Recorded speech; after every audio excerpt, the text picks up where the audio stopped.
Salvador, mas também as coisas simples para executar, deves fazê-las com fervor, fazê-las com fervor, brilhar no meio do teu viver, brilhar no meio do teu viver, pois talvez algum aflito possa socorrer, brilhar, socorrer, brilhar.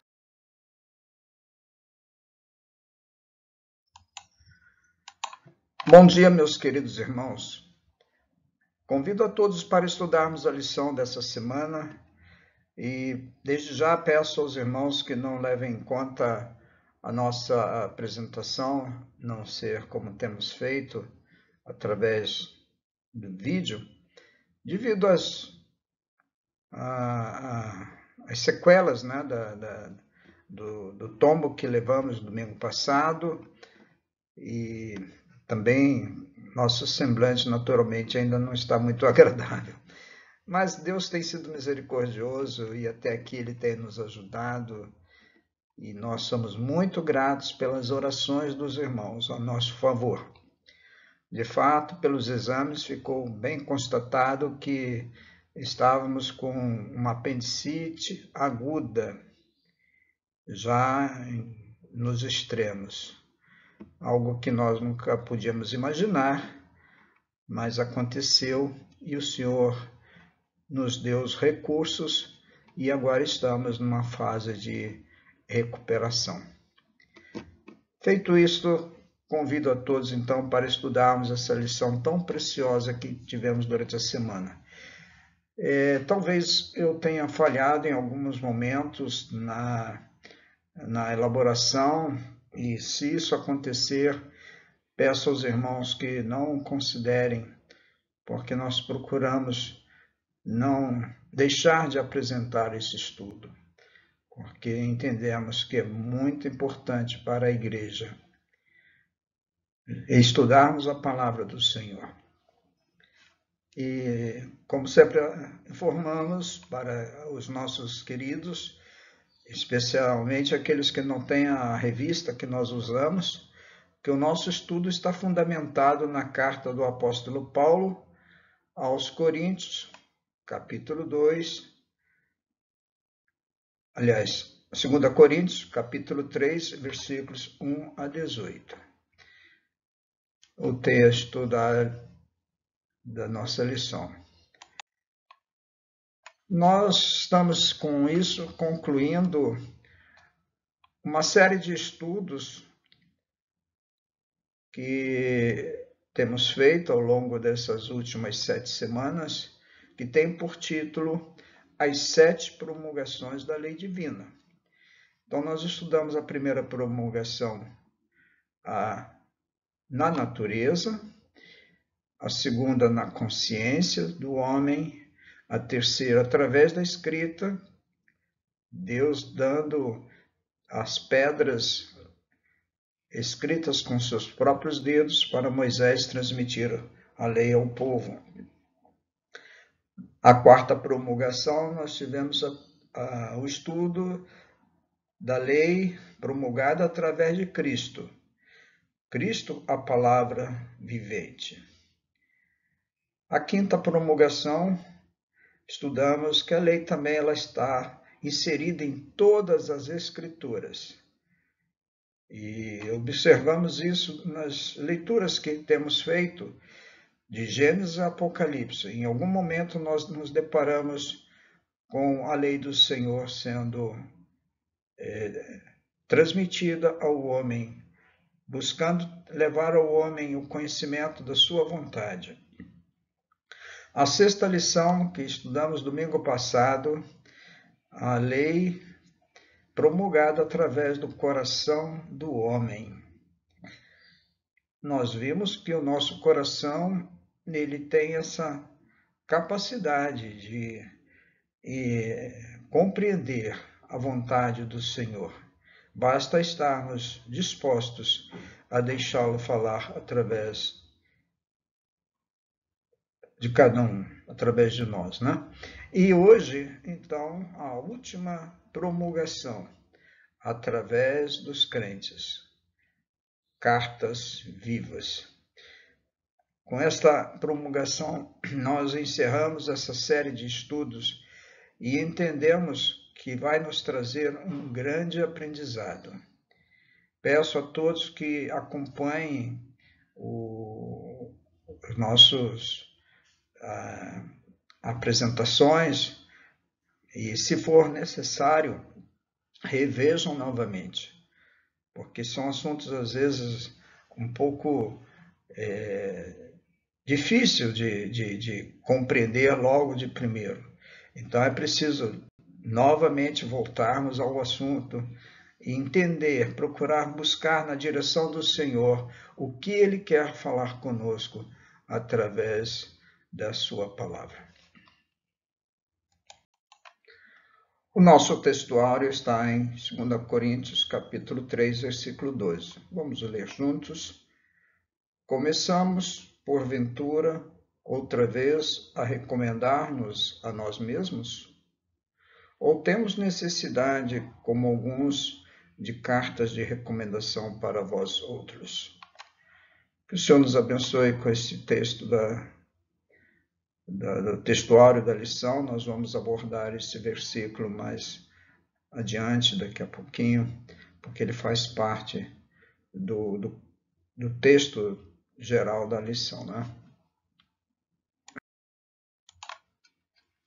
Durante a semana, eu vou passar para os irmãos aqueles versículos que eu destaquei e espero que vocês também tenham podido destacar algum desses versículos, né?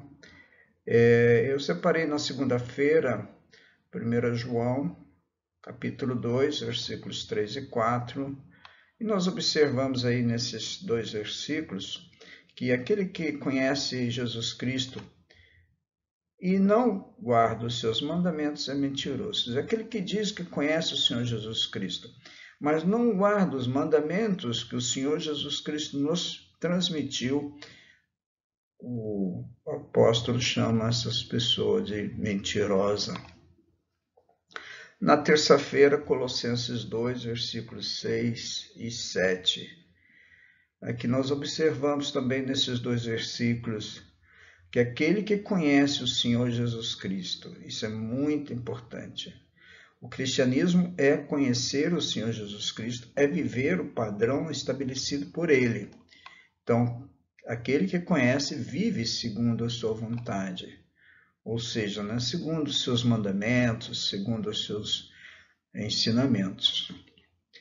Na quarta-feira, eu separei João 15, versículo 5, onde Jesus, naquela passagem ali da videira, ele diz que sem mim nada podeis fazer. E eu, então, achei por bem dar esse tema. Sem Jesus Cristo, nada podemos fazer. Eu vou repetir. Sem Jesus Cristo, nada podemos fazer. Tudo que fizermos, se queremos alcançar êxito, dependemos do Senhor Jesus Cristo. Na quinta-feira, eu separei Tito, capítulo 2, versículos 3, 4 e 5. Nesse texto de Tito, nós observamos aqui exemplo de quem vive segundo a vontade de Cristo, né? É interessante, Paulo, ele sempre toca nesses assuntos, e eu quero até, estou aqui buscando o texto para ler assim, como diz o Senhor, como diz Paulo. Ele toca num assunto, desculpa aí, nós temos a maioria dos nossos irmãos são senhoras, né? E ele fala aqui das mulheres idosas, que elas devem ser sérias no seu proceder, não caluniadoras, não escravizadas a muito vinho, sejam mestras do bem.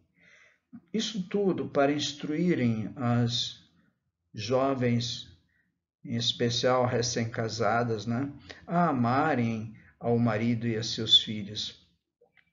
Serem também sensatas, honestas, boas donas de casa, bondosas, sujeitas ao marido, para que a palavra de Deus não seja difamada. Interessante, essas necessidades morais estão dentro do padrão cristão, né? Sejam pessoas sensatas, honestas, etc, etc. Então, um bom exemplo para aqueles que querem realmente viver e ser uma carta viva, como nós vamos estudar hoje.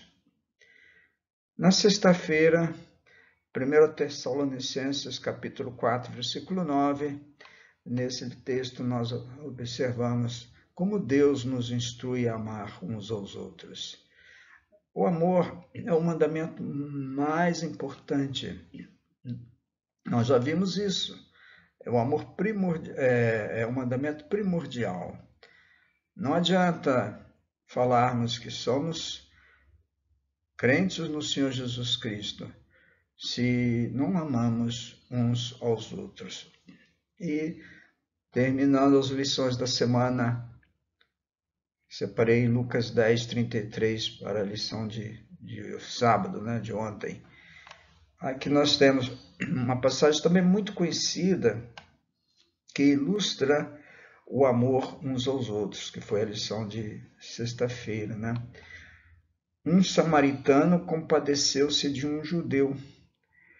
E isso é destaque porque há sempre uma rivalidade entre o judeu e o estrangeiro que moram no seu território, né? Nós sabemos disso, isso não é coisa do momento, coisas que já vêm desde o tempo antigo, porque o judeu ele tem um zelo muito especial pelas suas raízes, nem sempre ele acata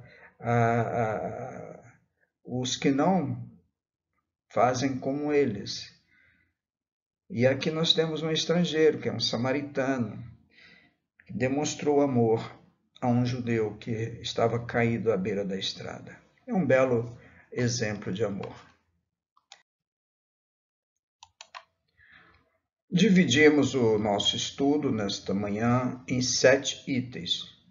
Nós vamos, à medida que for avançando o raciocínio, mostrando item por item, para ver como podemos entender essa 7ª promulgação. Eu achei por bem acrescentar ao título Os Cristãos como Cartas Vivas. Na verdade, não foi da minha criação esse título, eu obtive ele na Bíblia de Estudo de Thompson. Achei muito coerente com o assunto da lição, porque Cartas Vivas, se não tiver esse complemento aqui, os cristãos, parece que fica uma coisa meia faltando, né? Então nós vamos trabalhar com esse título, a 7ª promulgação, os cristãos como cartas vivas. E, como falei, teremos 7 itens. O primeiro item, eu vou fugir um pouquinho do texto da lição, mas tem a ver sim com o texto também. Mas eu quero aproveitar essa ocasião para passar para os irmãos alguns tipos de cartas escritas por uma igreja local em favor dos seus membros. Eu entendi que é uma oportunidade de ensinar os irmãos essa questão, que nem sempre nós temos oportunidade, né? Então, nós temos, assim, relacionado pelo menos 4 tipos de cartas. Eu vou ser breve na exposição de cada uma dessas cartas, mas se houver dúvida depois a gente pode voltar ao assunto, podem me perguntar e a gente vai explicar por que uma igreja usa esse recurso com os seus membros. Então, a primeira carta é chamada carta de transferência. Esta carta ela é usada quando um irmão, aí quando a gente fala irmão, é claro, a gente está se referindo a ambos os sexos, né? Muda talvez de cidade, ou de país, ou de estado, né? E vai reunir numa igreja que comunga com os nossos entendimentos doutrinários. Igrejas que conhecem o nosso passado e sabem que somos o corpo de Cristo numa determinada localidade, e eles lá também fazem parte do corpo de Cristo.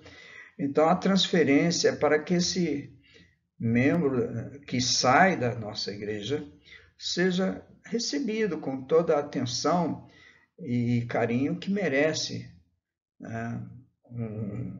um recém-chegado. E esse recém-chegado, então, é acompanhado da carta de transferência. Vale lembrar, meus irmãos, que, infelizmente, nem todas as igrejas aceitam esta carta de transferência, até porque algumas têm um sistema doutrinário que não é 100% baseado nos princípios cristãos, porque se fossem, não teria essa objeção a receber uma carta de transferência.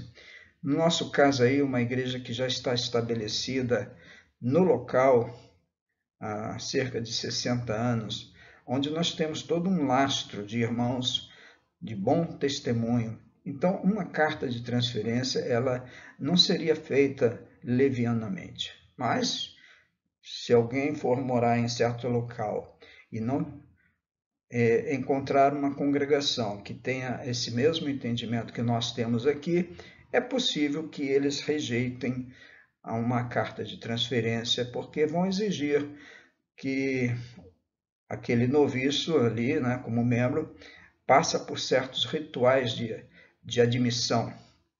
Uma pena. A outra carta é uma carta de recomendação. Essa carta de recomendação, ela é quando um irmão, vamos supor, ele quer ser um missionário e ele tem alguns dons bem reconhecidos na igreja local. E então essa carta vai descrever, olha, esse irmão que reúne conosco e agora vai viajar para uma determinada cidade, um determinado estado, ele é um irmão precioso, ele tem valores aqui na igreja que poderiam ser, caso os irmãos queiram, aproveitados aí na localidade. É uma recomendação. Recomendar os valores, os dons que um determinado irmão possui. É claro que se ele ficar muito tempo reunindo num determinado lugar, as pessoas também vão observar esses valores. Mas às vezes é um irmão que está de passagem, e ele não vai ser transferido para aquela igreja, mas ele está ali com os irmãos, e ele tem, como eu disse, valores que podem ser usados ali, aproveitados pelos irmãos. A carta de apresentação é uma carta que nós não temos como definir valores para o irmão. Ele é um servo de Deus, está conosco, mas ele não demonstra nenhuma nenhuma aptidão para um ministério, mas ele precisa de chegar lá e dizer, olha, eu estou me apresentando aqui, eu sou um servo de Deus e trouxe uma carta de apresentação para os irmãos da localidade. Essa carta de apresentação quase sempre ela acaba depois sendo uma carta de transferência, porque a apresentação é logo que a pessoa chega e se apresenta, né? E a transferência é quando ela vai ser arrolada no livro de membros daquela igreja onde ele está agora frequentando. E, por último, a quarta carta é uma carta disciplinar. Infelizmente, às vezes é necessário a igreja, é bom deixar claro isso, que quem expede essas cartas não é o pastor, não é o presbítero. No nosso caso, é a igreja. Então, um irmão, por exemplo, que comete alguma indisciplina grave e com o passar do processo, ele não acata as orientações, e chega um momento em que ele precisa, então, ser disciplinado de uma maneira mais formal, até para ajudá-lo também a refletir na sua falha e restaurá-lo novamente. A carta disciplinar, ela não é para expulsar o crente do convívio da igreja, mas sim para dar a ele uma oportunidade de refletir sobre a sua vida espiritual. Essas cartas, a de apresentação, a carta de transferência, essas cartas, elas são necessárias. Nós vamos daqui a pouco ver, Paulo questiona isso, mas elas são necessárias por quê? Por causa dos falsos ensinadores. Então, muitas vezes, nós podemos receber em nosso convívio de igreja algum visitante, algum estranho, que ele não tem assim aquele zelo doutrinário. Ele vem com ensinos heréticos, né, para nós, e isso traz grande prejuízo à igreja. É preciso tomar muito cuidado com alguém que é desconhecido da membresia, começa a frequentar e dizendo que já é cristão, porque essa pessoa pode, em vez de trazer bênção, trazer dificuldades. Daí, se ele traz uma carta de recomendação, pelo menos a gente tem aquela informação de onde ele veio, de como foi o seu procedimento naquela localidade, né? Então, é prudente ter as informações das suas igrejas de origem. Às vezes nós cometemos uma negligência nessa área. Eu lembro que uma vez isso aconteceu conosco aí em Madureira e foi de grande prejuízo nós não termos observado a igreja de origem de um determinado irmão, e isso realmente não foi uma boa atitude, mas ficou aí a lição para nós, né? Vou ler com os irmãos 2 João capítulo 7, aliás, versículos 7 e 11, né? Essas palavras do apóstolo João. Ele diz assim: porque muitos enganadores, e está falando de crentes, tá? Têm saído pelo mundo afora, os quais não confessam Jesus Cristo vindo em carne. Na época em que João escreve, havia muitos ensinadores de heresias. Heresias. Uma dessas heresias era aquela que pregava que Jesus veio em espírito e viveu em espírito. Não aceitavam a forma corpórea, física do Senhor. Por isso que João diz assim, ele é enganador e o anticristo. E a advertência no versículo 8, acautelai-vos, cuidado para não perderdes aquilo que temos realizado com esforço, mas para receberdes completo galardão. No versículo 9, João diz, todo aquele que ultrapassa a doutrina de Cristo e nela não permanece, não tem Deus.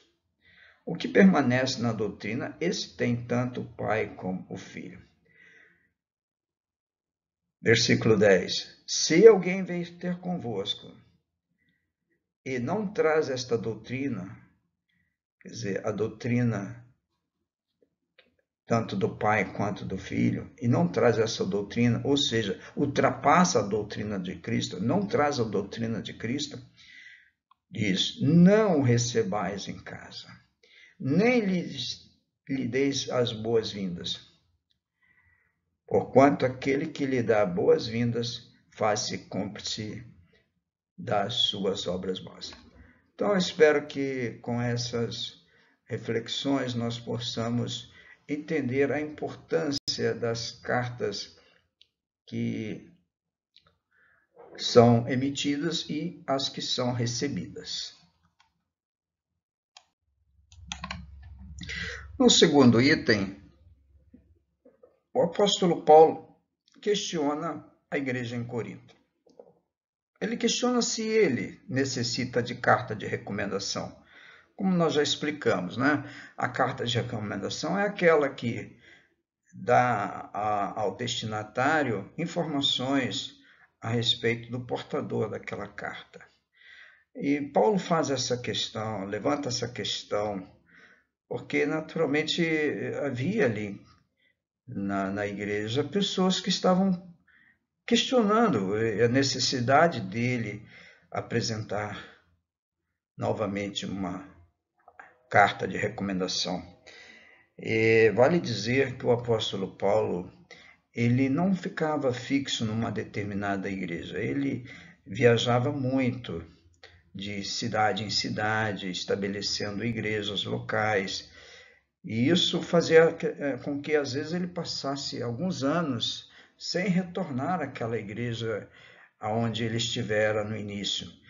E muitas vezes ele iniciava um trabalho e deixava ali irmãos como presbíteros para dar continuidade ao trabalho e saía para outra cidade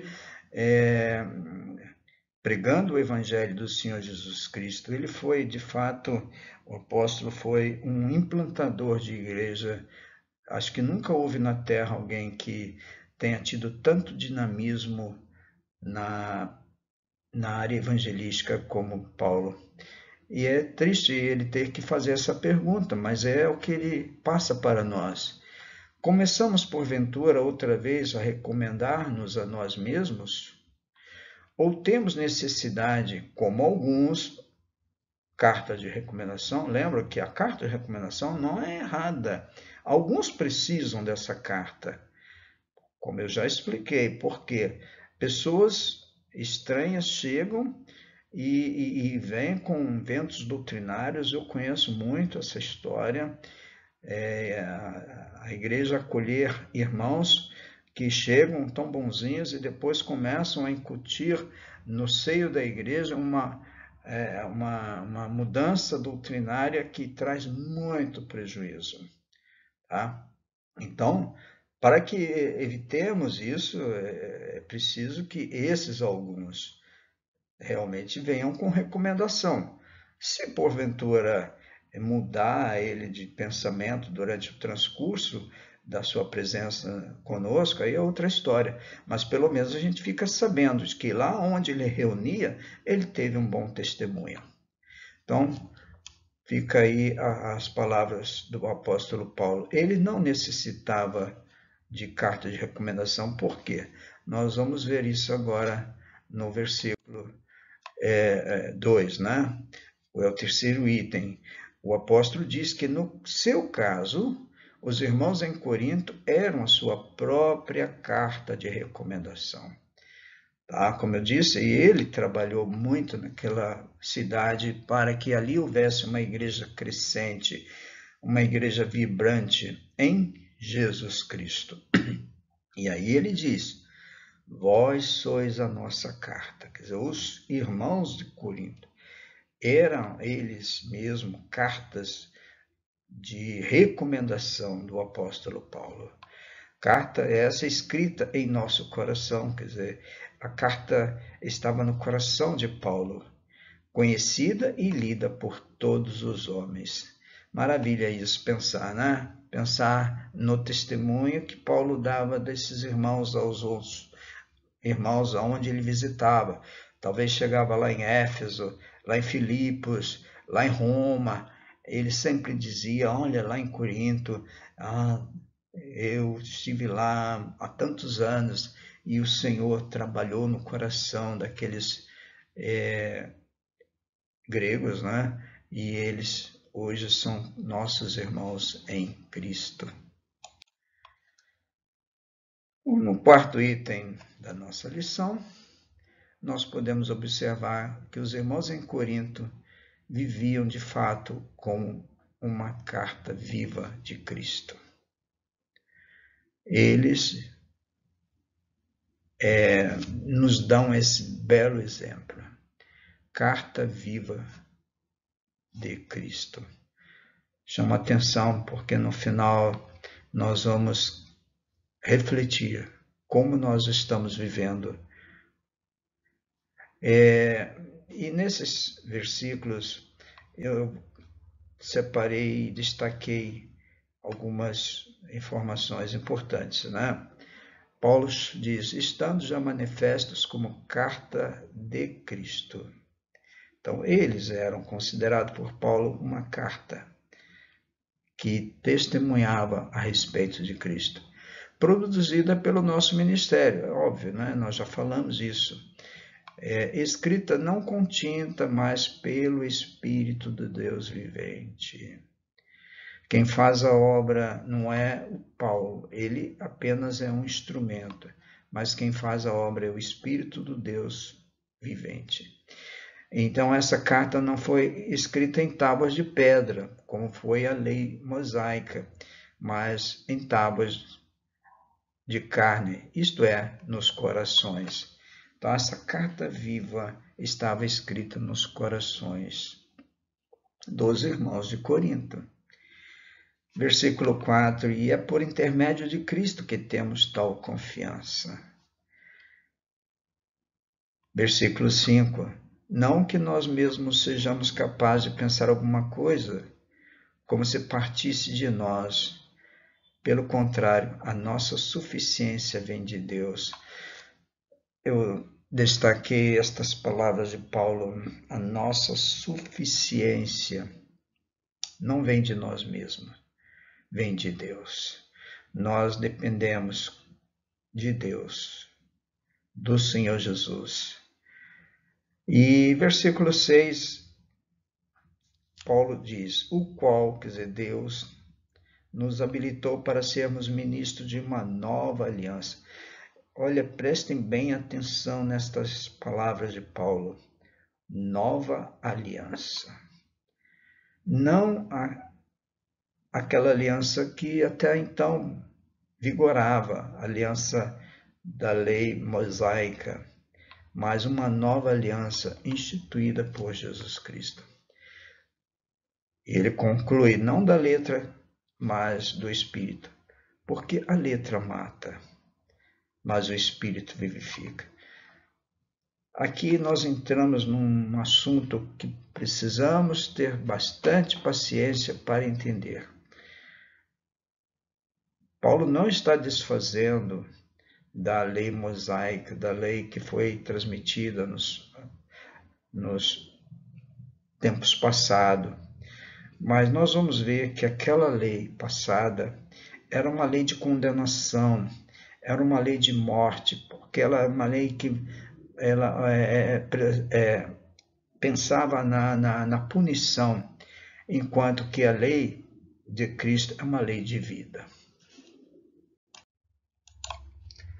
No quinto item, nós vamos pensar um pouquinho sobre esse tema, agora trazendo para nós como igreja, como crentes no Senhor Jesus. Então nós, como cartas vivas ao mundo, devemos demonstrar o contraste entre a antiga e a nova aliança. Viver uma duplicidade de entendimento, ora pratica a lei antiga e ora pratica a nova, ou às vezes dá muito mais ênfase à antiga e esquece da nova. Isso é um problema muito sério, por isso que há muitas confusões doutrinárias. A nova aliança, ela é um preceito de Cristo para a igreja. As coisas velhas já ficaram para trás, eis que tudo se fez novo, né? Então, nesses dois versículos 7 e 8 de 2 Coríntios, capítulo 3, nós vemos, né? E se o ministério da morte, olha só como ele chama a lei antiga, né? A aliança antiga, gravado com pedras, com letras em pedras, se revestiu de glória. Ele não está desfazendo da lei antiga, não, mas ele está chamando essa lei ministério da morte. Aquela lei que foi entregue em pedras a Moisés ali no monte, a ponto de os filhos de Israel não poderem fitar a face de Moisés, porque quando Moisés desce do monte, seu semblante brilhava e ele precisou até cobrir o seu rosto com um véu, tá? Como diz o restante do versículo, por causa da glória do seu rosto, um rosto que, ainda que desvanecente. Então, essa antiga aliança, esse ministério que ele chama da morte, gravado com letras em pedras, ele compara com a nova aliança. No versículo 8, como não será de maior glória o ministério do Espírito? Observem que eles às vezes falam ministério do Espírito, fala nova aliança, mas tudo se referindo a esta nova lei estabelecida pelo Senhor Jesus Cristo nos nossos corações para mostrarmos ao mundo um padrão de vida. Né? Como nós vimos lá o conselho às senhoras, né? Sejam sensatas, honestas, boas donas de casa. Nós temos que viver um padrão que muda, que transforme, enquanto estivermos aqui, o nosso relacionamento com as pessoas, porque nós estamos numa jornada, numa caminhada em direção à glória celestial. Então, esta glória, maior glória, está no ministério do Espírito, na nova aliança.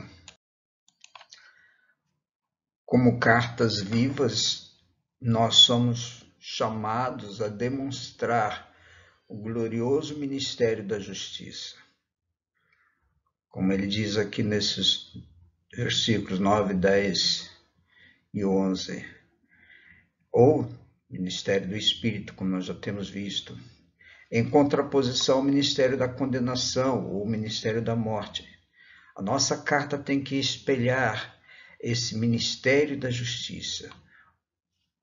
E nós observamos, então, nos três versículos, porque se o ministério da condenação foi glória, nós já vimos nos versículos anteriores, e sabemos que foi de fato. A lei promulgada por Deus através de Moisés não tem nenhum questionamento, foi uma lei gloriosa. Até hoje tem itens ali que não são superados, são itens de cláusula perpétua, como nós costumamos dizer, né? Ela continua vigorando, as suas cláusulas morais continuam em pleno vigor.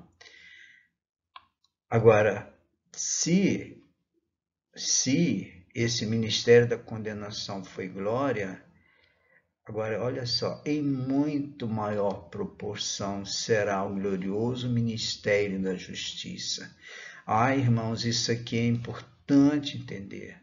Esse ministério da justiça, ou o ministério do Espírito, foi o que nosso Senhor Jesus Cristo outorgou para a igreja. Veja, nós não estamos falando aqui de judeus, nem de gentios. Esta aplicação é exclusiva para os crentes no Senhor Jesus Cristo. Por isso o título, Os Cristãos como Cartas Vivas. Tá? Versículo 10, Paulo diz, porquanto, na verdade, o que outrora foi glorificado, quer dizer, o ministério da condenação, o ministério da morte, como ele usa esses termos, né? Neste respeito já não resplandece diante da atual sobre excelência e glória.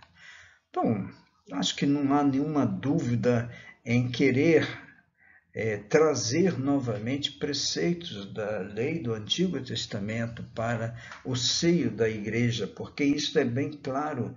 Nós temos nova diretriz que não podemos deixar de obedecer. E continua Paulo escrevendo nesse texto de 2 Coríntios, capítulo 3. Você está com a sua Bíblia aberta aí, é só conferir, tá? Porque se o que desvanecia teve glória, ele novamente enfatiza a glória do que se desvanecia, a glória da antiga aliança, muito mais glória tem o que é permanente. Agora nós estamos diante de uma lei permanente. A lei de Cristo, ela é permanente em nossas vidas, em nossos corações. É assim que nós temos que viver. Por isso os crentes lá em Atos foram chamados de cristãos, porque eles viviam o padrão de Cristo.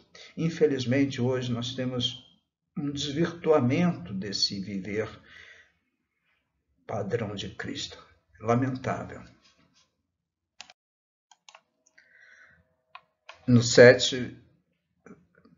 sétimo item, nós temos essas palavras do apóstolo Paulo, nos ensinando que todos nós, crentes no Senhor Jesus Cristo, devemos refletir a glória do Senhor, gravada em nossos corações. Versículo 18 nós lemos, e todos nós, aí ele está falando dele, da igreja em Corinto e da igreja aqui em Madureira. Todos nós, com o rosto desvendado, contemplando como por espelho a glória do Senhor, somos transformados de glória em glória. Somos transformados, olha só, na sua própria imagem, como pelo Senhor, o Espírito. Irmãos, refletindo como por espelho, tem um comentário que eu achei interessante na Bíblia de Estudo, que sugere que aquele reflexo que o espelho faz, já experimentaram em colocar um espelho diante de um sol e observa como ele faz um reflexo, e se não cuidar, se aquilo atingir os olhos, pode até criar problema. É assim que Paulo está dizendo. Nós temos que ter esse reflexo, esse brilho. Por isso o hino que nós ouvimos no início, né? Brilhar no meio do teu viver. Se nós realmente queremos viver o Evangelho, precisamos ter esse comprometimento com o Senhor. Refletir a sua glória através do nosso viver, né? A nossa imagem como pelo Senhor e pelo Espírito. Que o Senhor nos abençoe com esta lição. Concluindo, deixo essa pergunta para cada um de nós respondermos para nós mesmos diante do Senhor. Que tipo de leitura as pessoas fazem em nós? Se somos cartas foram feitas para serem lidas, né? Não faz sentido uma carta não ser lida. Então, que tipo de leitura as pessoas fazem quando observa o meu viver, observa o meu comportamento? Será que eles leem em nós, em mim, cartas vivas? Ou eles veem em nós cartas mortas? É uma questão, né? Nós temos a oportunidade de refletir sobre esta resposta. Eu penso que devemos ser cartas vivas. Não há outro meio de glorificar o nome do Senhor. Não há doutrina maior do que essa, mostrar que somos cartas vivas que reflitam a lei de Cristo, demonstrando o ministério da justiça. o ministério do Espírito. Oh, que o Senhor nos abençoe, meus amados irmãos, com estas considerações. E no próximo domingo, se o Senhor permitir, eu sempre digo isso, né? Se o Senhor nos permitir, e por misericórdia do Senhor, vocês estão assistindo essa estudo de hoje, porque eu precisei até um pouco assim desobedecer a ordens médicas devido à necessidade de repouso, mas eu pedi a Deus, e a minha esposa também tem pedido, para que Ele nos capacite. Mas a gente sempre tem que dizer, nós não sabemos do amanhã. Então, mas se o Senhor permitir, no próximo domingo, dia 23, nós vamos agora partir para uma outra forma de estudo, um outro assunto, né? Saímos daquelas 7 promulgações e vamos ver esse tema, a experiência da promessa. Nós oramos ao Senhor para que esses estudos possam trazer proveito. Proveito agora, ou quem sabe até no futuro, de quem assistia esses vídeos, né, no YouTube. E mais uma vez fica aí, não é um pedido para minha promoção, eu não preciso disso porque não é esse o propósito. Mas fica aí uma palavra assim, se o irmão achou interessante estudarmos a lição dessa maneira e quiser, compartilhe para outro irmão, tá? Fique à vontade.